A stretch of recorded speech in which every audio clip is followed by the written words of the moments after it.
打开箱子。是。不，按照大明律法，贴着御制封条的银箱，谁擅自打开，谁就是死罪。魏大人，你也应该清楚，按照大明律，奉旨验银的钦差大臣，不但可以打开银箱，还可以当场斩掉二品官员的脑袋。开箱。遵命。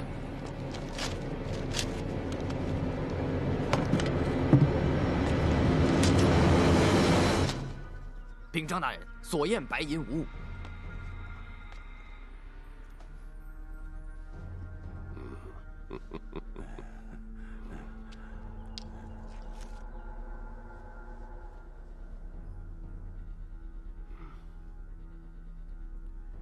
锯开银锭验。是。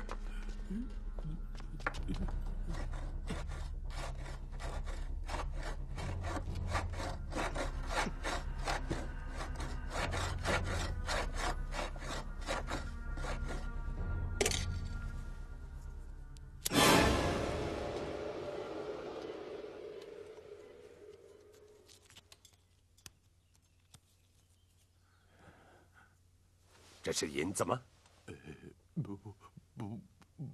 不是银子。不是银子是什么？是沙子。哎，魏大人，魏大人，魏大人！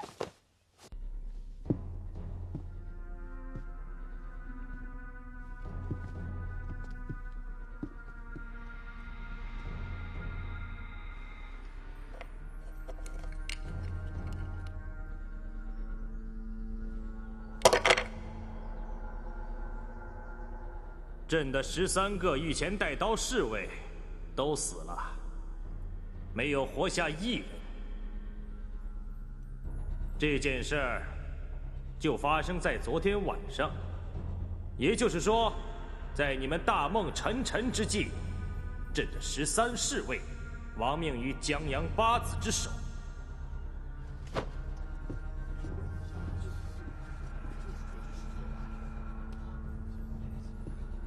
有4个字，朕是从来都不敢相信的。可现在，朕信了。这4个字，就是祸不单行。同样也是昨天，朕让张四维去太仓库调运，准备运往西北瑞王军府的军饷。可是，银库打开了，里面的银子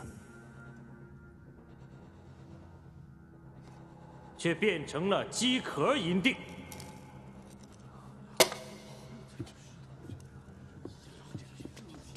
朕说它是鸡壳银锭，其实是在抬举它，因为在这空壳里装的是沙子，所以应该说它是沙子银锭才对。拿沙子充当银子，这样的事儿，历朝历代有过吗？你们说说看，历朝历代有过吗？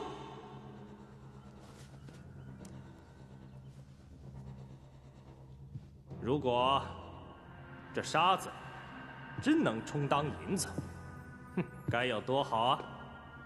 那么朕还用得着因为国库内缺银而焦忧，还用得着因为西北边防缺饷而烦恼吗？可是这沙子不是银子，如果朕非要拿沙子当成银子的话，不仅会被天下千千万万人所耻笑，如果朕还要拿沙子当成军饷，那朕简直就成了一个欺世之君、欺国之君、欺天之君。张四维，臣在。你是朕的首辅大臣，朝中出了这样的大事，你该当何罪？回皇上，臣通查太仓库的全部银项，核准假银锭的数额，再查清假银锭的来源和真银锭的去向，臣便知该当何罪。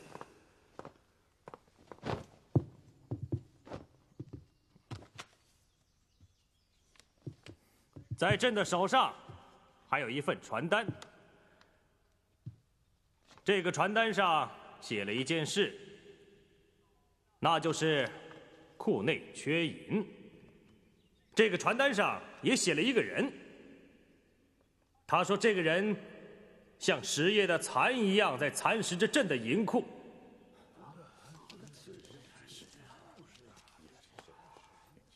这个事儿他写清楚了，这个人呢，他写清楚了吗？你们一定问，这个人是谁？如果朕把这个名字说出来，我相信你们一定会像朕一样大吃一惊的。他是谁呀？他不是别人，他就是朕的恩师，朕的贤臣冯保。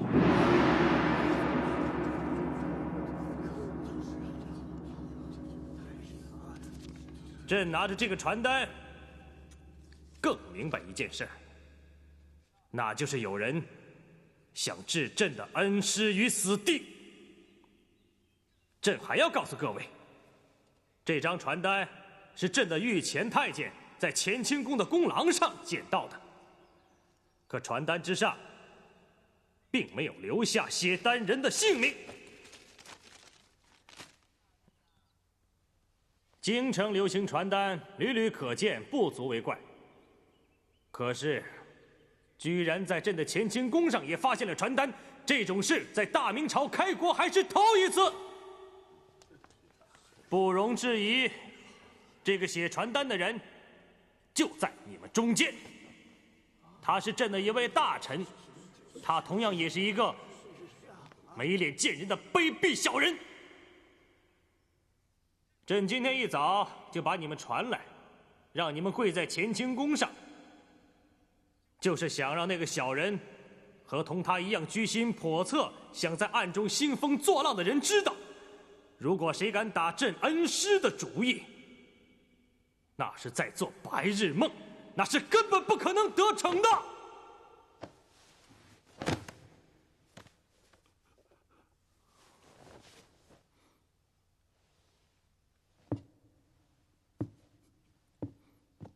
公公，快快平身。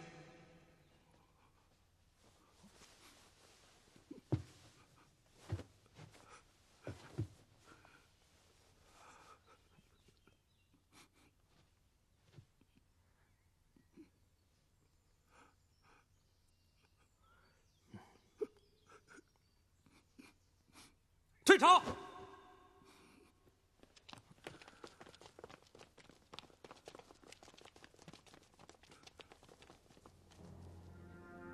朕今天终于当着满朝文武的面，将最难说的话说了出来。皇上，您这个办法至少让朝野上下都知道，国库假银案与冯保有关。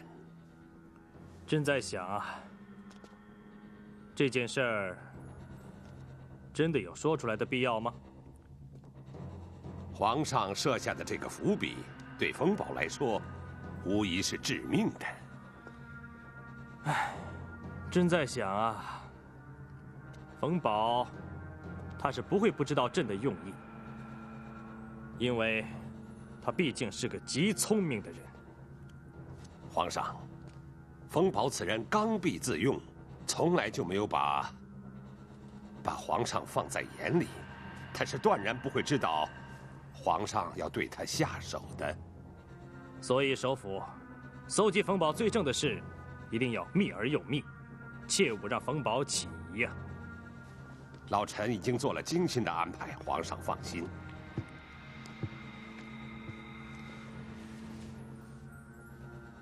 朕要灭除冯保，绝非个人恩怨，实属为江山社稷着想。所以，一旦把冯保歼灭以后，朕一定要把他掌握多年的征税大权重新揽回来。到时候，那些贪污税银的官员，不管等级大小，该杀的就杀，该关的就关，绝不姑息。皇上，近日保送京城的17宗税银案，其中有12宗就和冯保有关。我看他冯保的末日是越来越近了。皇上，老臣担心的是瑞王。要是瑞王和冯保联起手来的话，要剪除冯保，那可就……所以，把库银运往西北，是迫在眉睫。对了，太仓库税银清点的如何了？正在盘查之中。驻银局最近有没有开练驻银呢？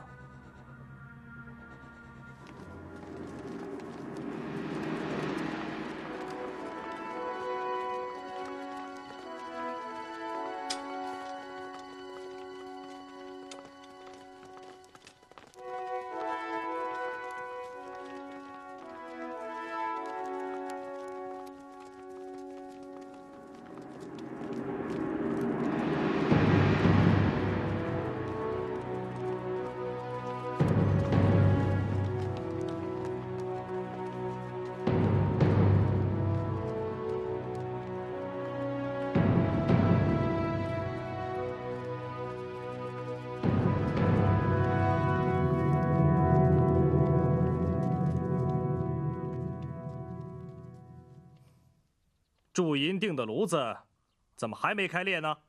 启禀圣上，吕宋的银子还没送到，甘肃的银矿也未曾将银如期运来。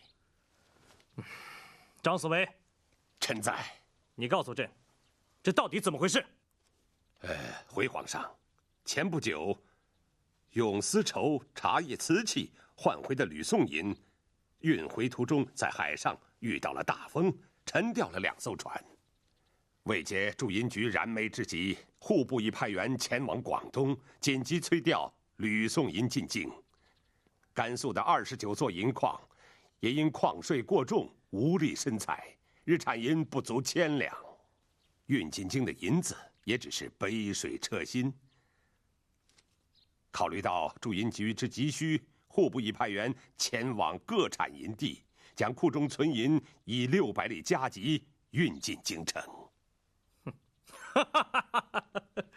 好啊，这库内无银可用，驻银局又无银可驻，长此下来，朕的江山也就不用做了。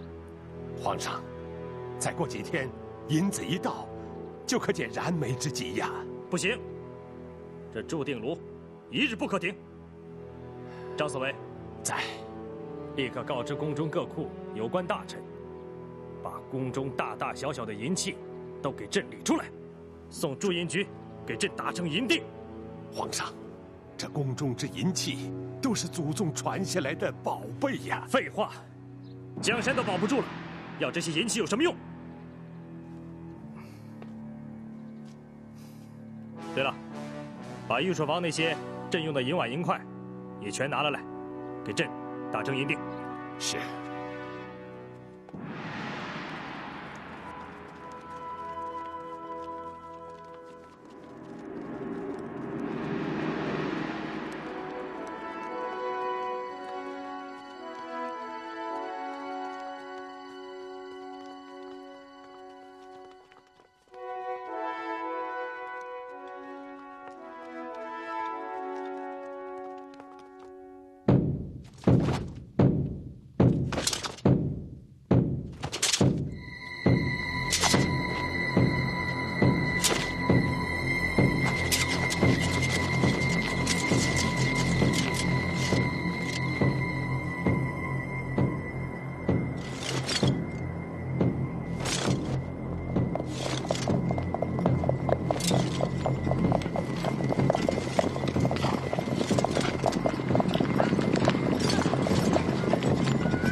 仓库的魏国忠呢？魏总管下婚在太仓库后，多日不醒，今日午间已被宫中的太医用银针探髓法扎醒，送往刑部治罪去了。给魏国忠扎针的太医是谁呀？是刘玄基。如果刘玄基在银针上下了毒，那魏国忠还能活吗？在下这就去找刘太医，让他在银针上下毒。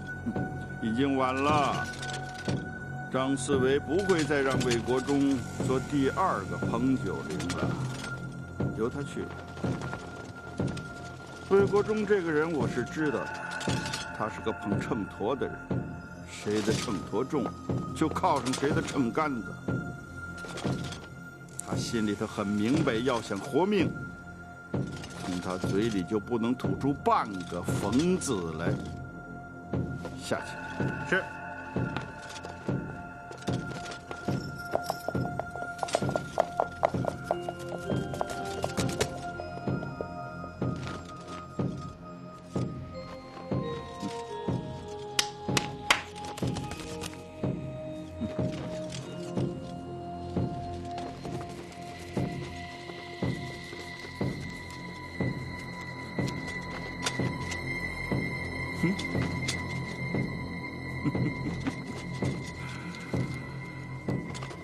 好啊，天降大喜！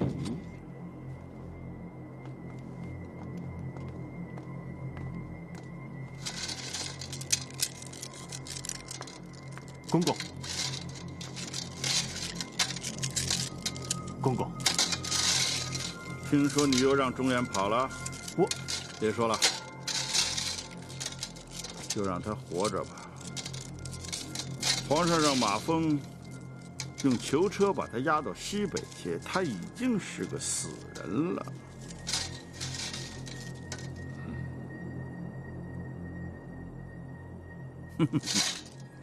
我让你来呀，是想告诉你一件喜事儿。瑞王飞鸽传信来了。公公，如果我没有猜错的话，瑞王的信里只有2个字：戒淫。4个字：戒淫活命。公公盼的不就是这4个字吗？这4个字啊，不亚于40万兵马呀！哎，你说，瑞王开口跟我借银子，他是真没银子了吗？据我所知，瑞王是个不求人的将军。他既然向公公张了口，那就说明他现在已经到了山穷水尽的地步。那就是说，他万不得已才跟我开这个金口的。朝廷的军饷迟迟不到，那么军心必将要大乱。这个时候，就迫使瑞王想别的出路。最好的选择就是向公公您借银，以渡难关。看来瑞王对朝廷是失望了。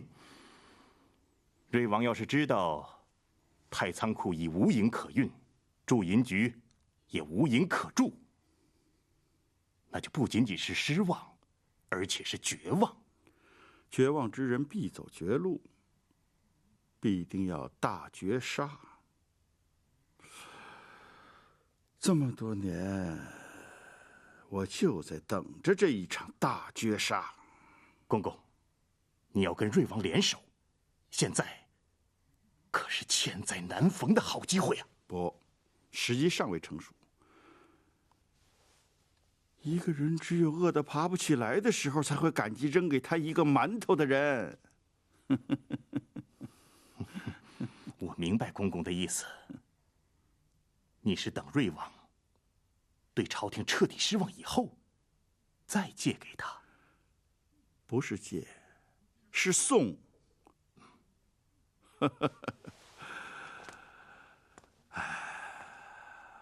走，陪我去洗七香浴。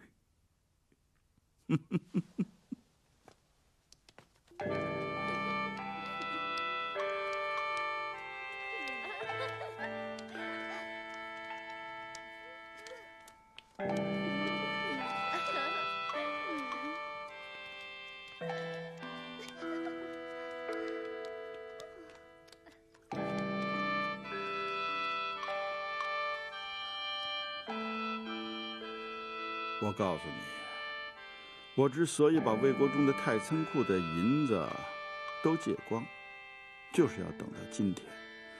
皇上要用银子的时候无银可用，皇上无银可用了，那我的银子可就有了可用之地。公公真是深谋远虑，无人可比。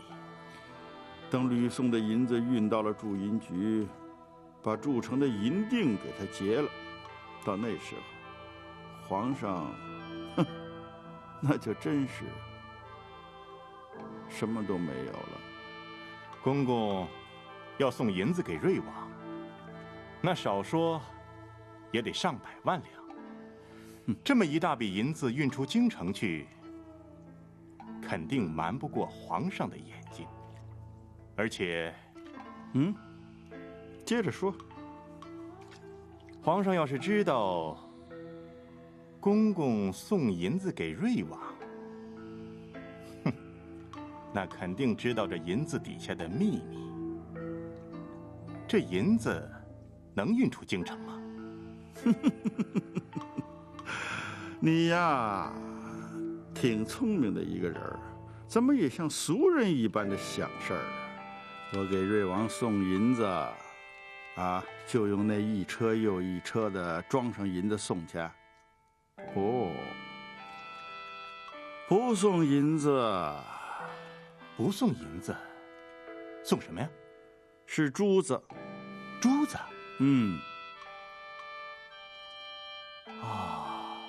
公公让我找的那5颗夜明珠，原来是送给瑞王的。对，珠子就是银子，把这5颗夜明珠运到了西北，就可以从西域人那儿换得250万两银子。5颗夜明珠就等于250万两银子。珠子换银子的结交地点，我就定在了瑞王府。哎，你说，瑞王看见这白花花的银子，他会是一张什么样的脸啊？肯定是一张笑佛脸吧？说得好，笑佛脸。将军的金刚脸变成了笑佛脸，那辞海之上就可以行得兵船了。以银换珠之策，只有公公您能想得出来。要把那5颗夜明珠运出京城，就如同运一筐秋梨，神不知鬼不觉，高明啊！此策虽好，但是还必须得先找到那5颗宝珠。你赶快去找简人，你一定要从他嘴里掏出藏珠之地的秘密。我已经让影子去找了，限他3天之内。我想，影子是不会空着手来见我的。好，事成之后，你就是我的首辅大臣。谢公公。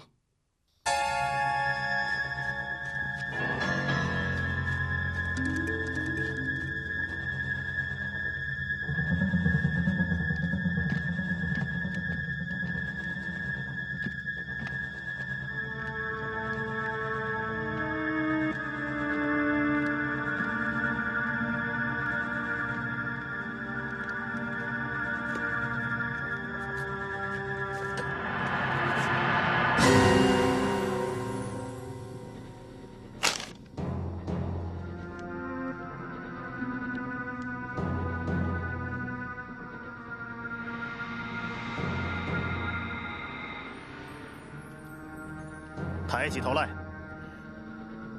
看窗纸。你是谁？怕鬼吗？你是鬼？不，我是人。倒也是，鬼是无影之物，也能有影立窗。不知影者隔窗而立，为了何事啊？有一事相求。哎，老朽愚拙，不敢言教。若问话理，也许老朽能答上一二来。告诉我，万简同工是什么意思？你是问老朽的一幅年画？正是。万简同工之年画，虽是老朽之作，可是近些年来，已被石刻作坊盗印无数，也就不是老朽的真迹了。我问的是万简同工是什么意思？万简同工意为万条兔丝之蚕，将那本来用于结为万简的长丝，同结了一支巨简呐。天下有这样的巨简吗？有啊，若是无有，老朽焉能画出此画啊？你见过这样的巨简吗？若是不曾见过，老朽也能画得如此神似啊！简里是否缠裹着一个活人？这简人在哪儿？救生宫后院的禅房。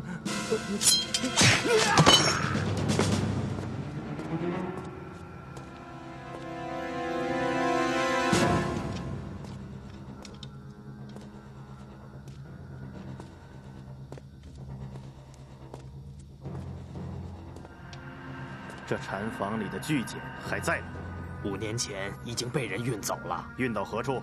老僧不得而知。是谁运走的？那天夜里，老僧没有看清来人的面目，可听声音像宫中的太监。有人打听过那只巨简吗？有，施主今天已经是第2个来打听巨简的人了。她是谁？是个女子，长得什么样？像你一样站在窗外，老僧没有看清她的面目。你告诉她什么了？告诉你的和告诉她的一样。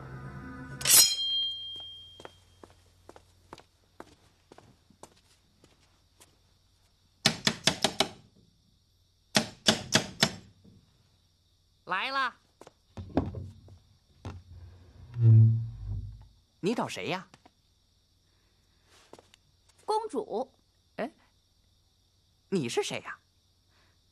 你管我是谁呢？快去禀告公主，说有只兔子要见她。哎，让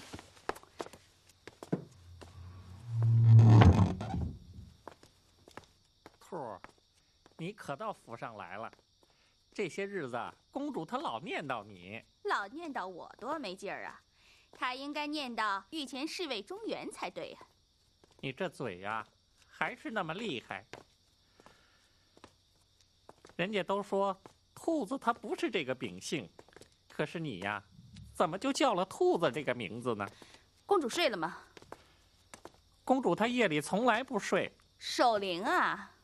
知道你还问？哎，我要是她的话，我就把床抬到灵堂来，躺着守灵多舒服啊！醒了烧把纸，困了接着睡。要是没人说话的话，就念上几段经。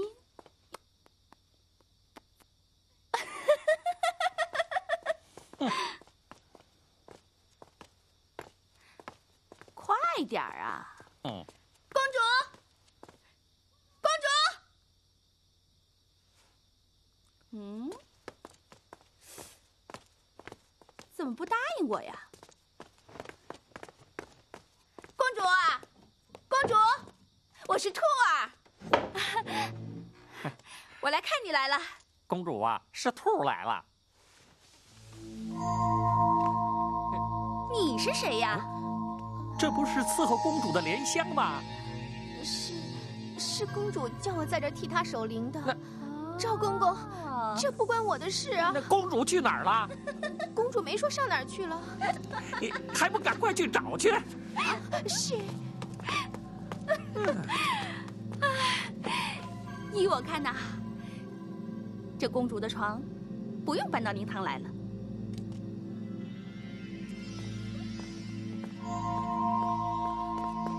这个，公主，公主啊！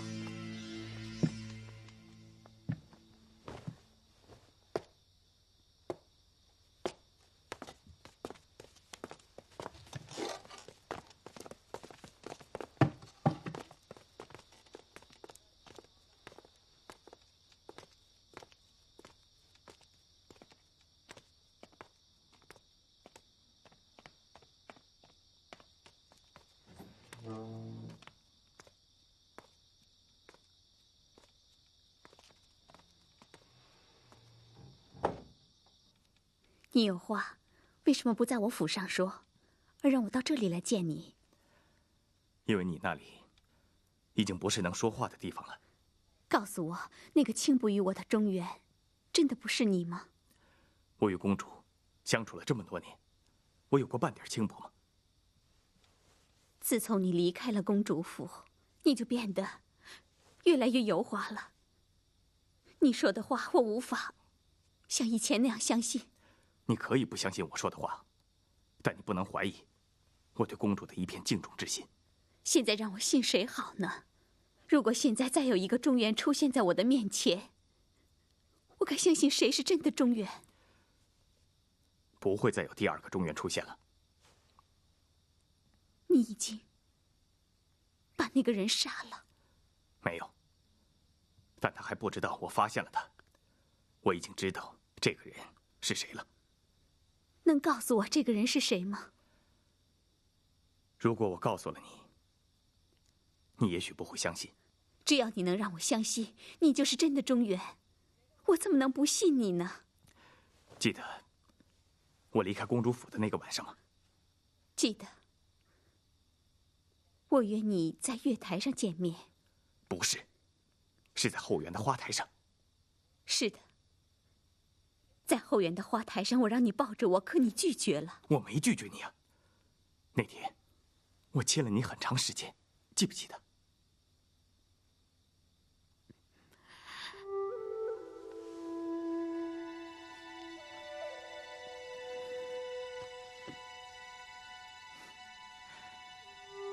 现在你相信了吧？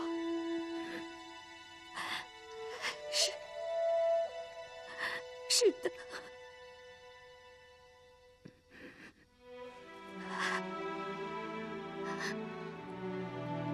告诉我，那个贾中原到底是谁？赵兴公子。赵兴公子。树身虽有小孔，但干不能朽；桥身虽有大洞，但腰不能断。这是我赵兴公子安身立命的要诀。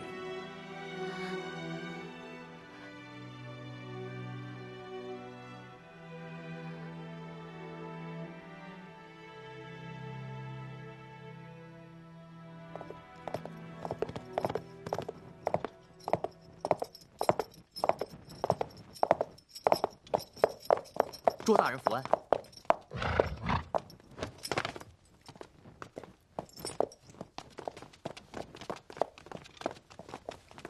死了的太监呢？在这边。要不是查名册，还以为这人是个和尚。他叫什么？宋三两，本是宫里的老太监，去年得了重病，才出宫住到胡同外面去了。他是宫里最老的太监吗？是的，今年70多岁了。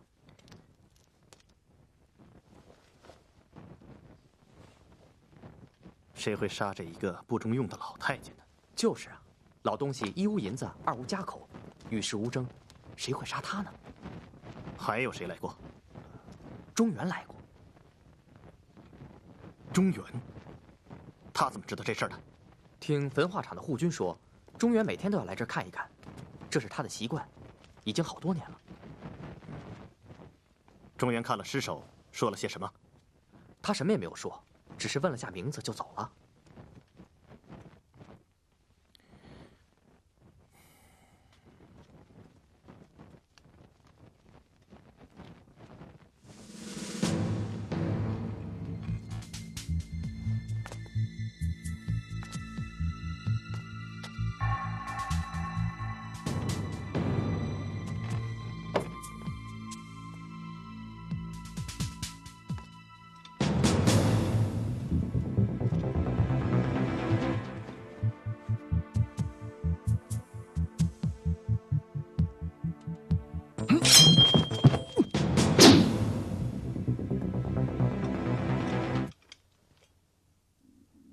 怎么是你呀？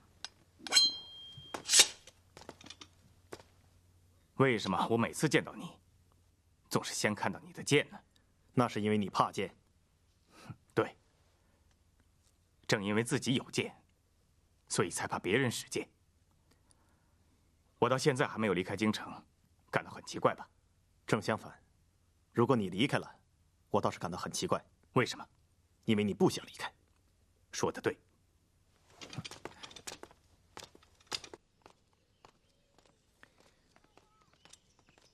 如果我没猜错的话，你潜入锦衣卫的宫房，是为了查找一个人的来历。是吗？你怎么知道？这个人叫宋三两。你说人死了之后过多久才会招来苍蝇？血刚冷，苍蝇就来了。可这个叫宋三两的血还没冷，苍蝇就来了。啊？什么意思？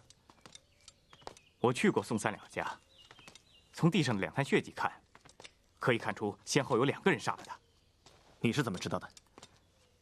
因为地上有2滩血迹，有一滩凝结，有一滩没有凝结，而且留下2个人的足迹，一个大的，一个小的。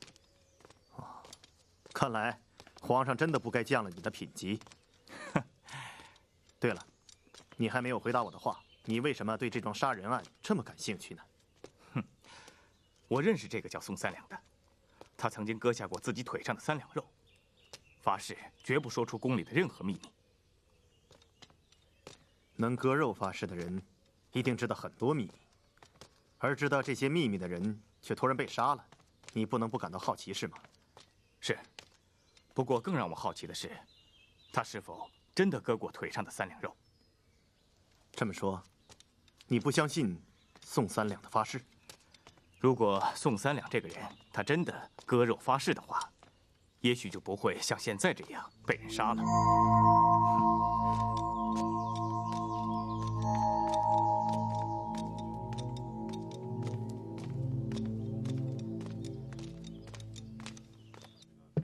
哎，来了，客官。哎，这是您的酒。哎，来点吧。啊。你断定宋三两说出了他不该说的秘密？是的，我肯定。正因为他说出了秘密，所以活不成了。一个掌握了秘密的人，要想保住他的性命，只有闭嘴。如果他闭不上嘴，那就只好闭上眼。用2把剑逼出来的秘密，一定是天大的秘密。你说人世间还有什么秘密跟天一样大？财富的秘密。对，财富的秘密。来，喝酒。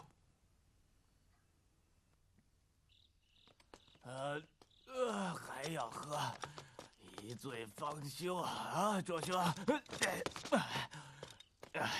卓兄，你跟我说实话，你喜欢女人吗？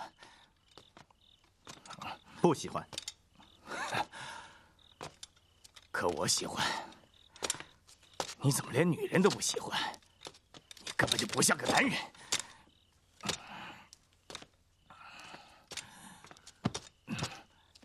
去见过永宁公主吗？不提永宁。今天不提永宁。我知道你心里喜欢她，可你不敢对她说。我有什么不敢的？我怎么不敢说了？如果你敢说的话，你现在已经离开京城了。你把话给我说明白。你之所以没有离开京城，就是因为你心里还惦记着永宁。因为你没有这个勇气，所以也没有把心里话对他说。如果你有勇气的话，就会心无憾事的离开京城，对吗？不要说了。永宁替她丈夫守节，守一辈子，守一辈子，你知道吗？仲兄，仲兄，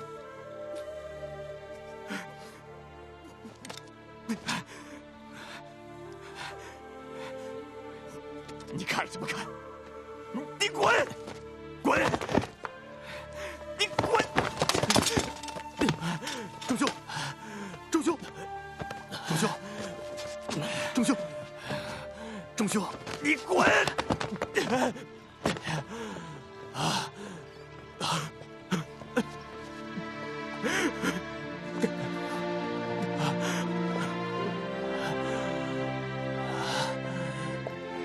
周兄。